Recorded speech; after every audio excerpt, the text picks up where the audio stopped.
ভেদেঙৰ পুতেক ভালনে তোৰ ভাল মনত পৰিলা দি তোৰ ৰে মোলে ফোন কৰিবলৈ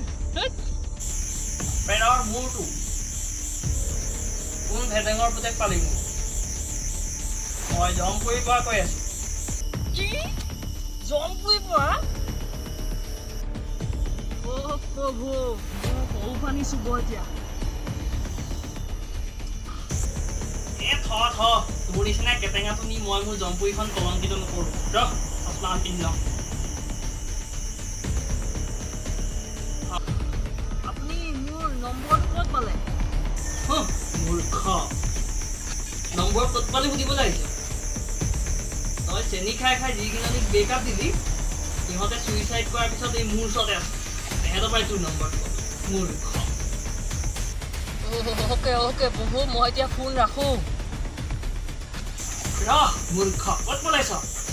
তহঁতৰ তাত বোলে কিবা কৰোণা ভাইৰাছ ওলাইছে চাল্লা কিমান মানুহ যে মই নিব লগা হৈছে এই চাইনা গ্ৰুপা নিওঁতেতো মোৰ একেবাৰে মাথা নষ্ট হৈ গ'ল নামবোৰ যে কি টুপিয়ে মুখুৰ খাই গৈছে নামবোৰ যে কি বোলে লুংফুং চিংমিংটুং চেংনাং পাংফুং পুংপাং খেলেমেটে কটেটাং কি যে নাম সেই গ্ৰুপাৰ মোৰ একেবাৰে মেথা নষ্ট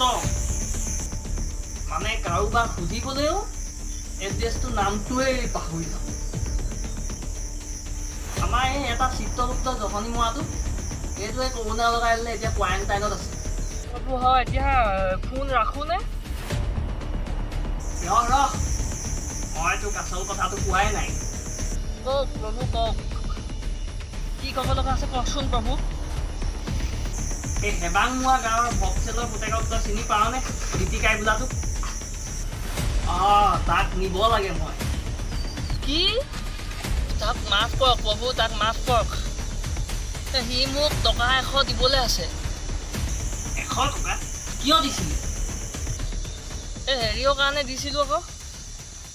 সি লালৈ জীয়েক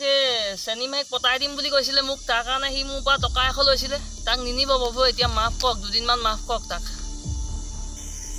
কি তোৰ 100 টকাটোৰ কাৰণে মই কি তাক নিনিম মুঠতে নিনিবি কৈছোঁ নিনিবি কাক এনেকৈ কৈছ তই তোক মই কি কৰোঁ চাই থাক তোক মই নি তেলত ফ্ৰাই কৰিম তোক মই আজি প্ৰভু এই ভুলতে মিষ্টেক হৈ গ'ল দেই ভুলতে মুখৰ পৰা ওলাই গ'ল চৰি প্ৰভু চৰি ঠিক আছে তোক মই এইবাৰলৈ মাফ কৰি দিলোঁ কিন্তু এটা চৰ্ত আছে অঁ কি চৰ্ত বাৰু কি চৰ্ত কওকচোন মই এটা ইউটিউব চেনেল খুলিছোঁ নামটো শিৱসাগৰীয়ান সৌৰভ তই তাত গৈ চেনেলটো ছাবস্ক্ৰাইব কৰি দিবি আৰু তাত থকা টিলিঙাটো বজাই দিবি আৰু তোৰ লগৰ যিসকল বন্ধু বান্ধৱ আছে সকলোকে কবি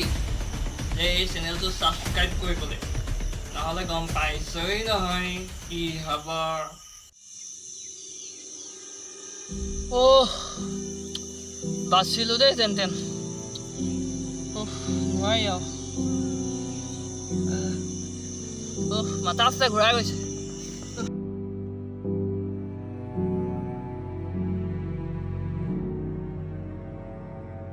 ভালকে শুনিলোঁ সাংবাদিকটো মাতি আনোগে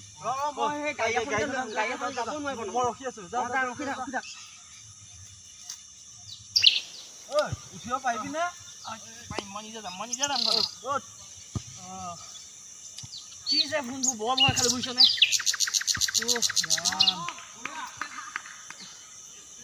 এইটো লৈ ল আকৌ ফোন কৰিব পাৰে মানুহটোক নহয় গৈ এয়া মই উপস্থিত হৈছোঁ বৰ্তমান পেলাইমৰা গাঁৱত ইয়াৰে এজন যুৱকক স্বয়ং যম ৰজাই কি ক'লে তেওঁৰ মুখেৰে শুনক তেওঁৰ নামটো হৈছে ভেটেঙা গগৈ শুনকচোন তেওঁ কি কয় কওকচোন মোক মানে ফোন কৰিছিল কালি মই এইফালে হেবেংমৰা গাঁৱলৈ গৈছিলোঁ হেবেংমৰা গাঁৱলৈ যাওঁতে বাটতে ফোনটো আহিলে নহয় মই ভাবিলোঁ প্ৰথমতে আহিছে 4টা সংখ্যা যোগ চিন দি 4টা শূন্য আহিছে মই ভাবিছোঁ বিদেশৰ পৰা মাৰিলেতো এনেকৈ নাহে তাৰপৰা ৰিচিভ কৰিলোঁ পিছত গম পালোঁ যে যমৰাজে ফোন কৰিছে তেওঁৰ লগত অলপ কথা পতাৰ পিছত মোক তেওঁ লৈ যাম বুলিয়ে কৈছিল কিন্তু তেওঁ লাষ্টত চৰ্ত দিলে মোক দুটামান চৰ্তকেইটা আপোনালোকে শুনকচোন তেওঁ হেনো এটা ইউটিউব চেনেল খুলিছে নামটো শিৱসাগৰীয়ান সৌৰভ হয় বুজিছেনে বুজিছোঁ এতিয়া মোক কৈছে বোলে সেইটো তই ছাবস্ক্ৰাইব কৰি দে আৰু তোৰ লগৰ যিমান বন্ধু বান্ধৱ আছে সকলোকে ছাবস্ক্ৰাইব কৰিবলৈ কওঁ নহ'লে বোলে তেওঁ মোক গৰম তেলত ফ্ৰাই কৰিব আৰু বন্ধু বান্ধৱসকলকো গৰম তেলত ফ্ৰাই কৰিব সেইটো কাৰণে মই ভাবিছোঁ এতিয়া যিমান পাৰোঁ কৈ দিছোঁ আৰু এই আপোনালোকেও জনাই দিব নিশ্চয় টিভিত দেখাই দিব তেতিয়া সকলোৱে ছাবস্ক্ৰাইব কৰিব ভাল লাগিব ময়ো বাচিম হয় নহয় এয়া লওকচোন নমস্কাৰ মোৰ ক'ব লগা ইমানখিনিয়ে আছিল কি ক'লে নিজ মুখেৰে আপোনালোকে শুনিলে আৰু যম ৰজাই কোৱা কথাবোৰ যাতে আপোনালোকেও আখৰে আখৰে পালন কৰে তাৰে কামনা কৰিলোঁ ধন্যবাদ